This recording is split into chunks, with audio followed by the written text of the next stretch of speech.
2001 Yamaha Roadstar. Getting ready to change the stock handlebars, put some ape hangers on, 14-inch. First thing I gotta do is disconnect the headlight to get to the wires inside, which is these two screws on the side. Pretty simple.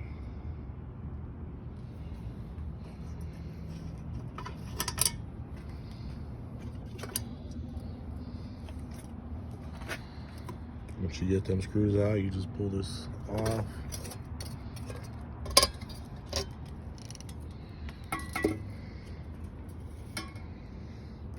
Then you have access to your wires, which come from here down into here on both sides.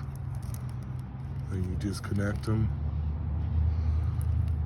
Then you can extend your wires.